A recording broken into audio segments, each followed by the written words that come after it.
Blessings and love, my people. Hope everybody having a blessed day, man. I was just in the book of John, right? John chapter 9. It's about the story of the blind man. He was born blind, you know what I mean?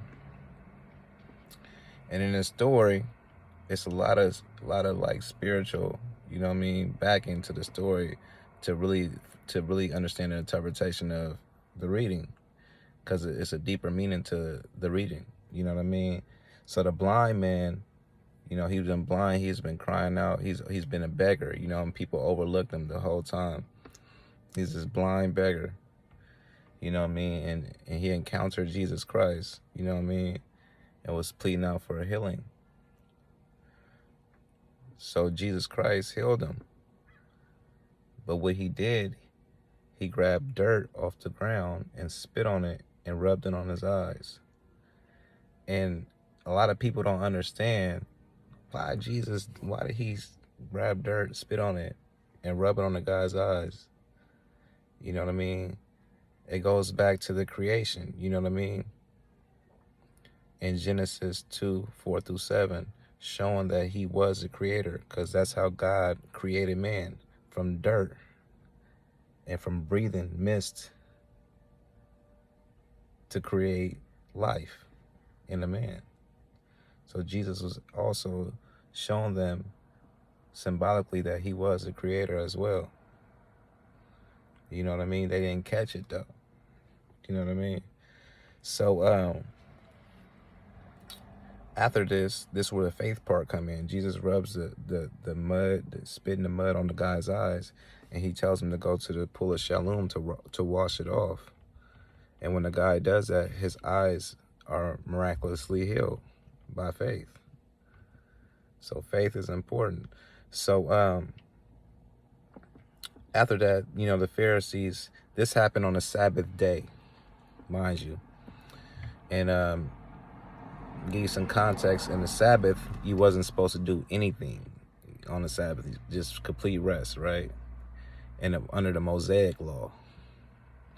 So the Pharisees, they seen the guy was healed. The Pharisees are like the leaders, you know, the leaders of the religious leaders, basically.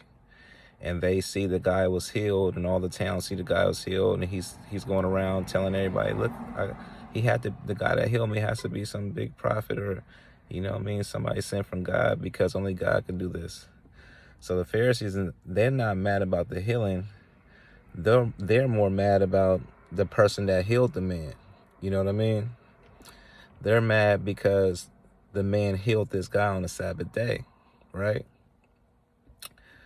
So they get mad. They question the guy, who is this guy that healed you? And he's telling them, you know what I mean, it gotta be some prophet. And they bring the guy's mom and dad to confirm that he was blind, and so the Pharisees are mad, not at the man's healing. They're not happy for the man's healing. They're more mad because the guy that healed them, which was Jesus Christ, performed this healing on a Sabbath day, right? Which is crazy, right? Wicked. So they kick him out the synagogue. So Jesus heard of this.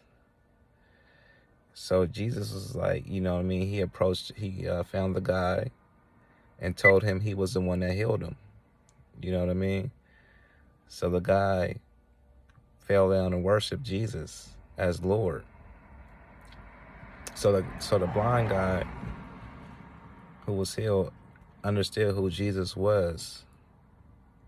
So in this context, the blind guy wasn't, you know, his blindness, it wasn't about him being blind, you know what I mean, in the story. It was more about the Pharisees being blind, because the blind guy seen Jesus and understood who he was. The Pharisees, they could see all these miraculous healings and all these things that Jesus does, and still doesn't understand who Jesus is. You know what I mean? So they was the ones that was really blind. You know what I mean? You know what I mean? Don't lose fact that Jesus is your Savior, and he is Lord. He's the only way. I'm gonna keep saying it's the only way. Blessings of love, my people.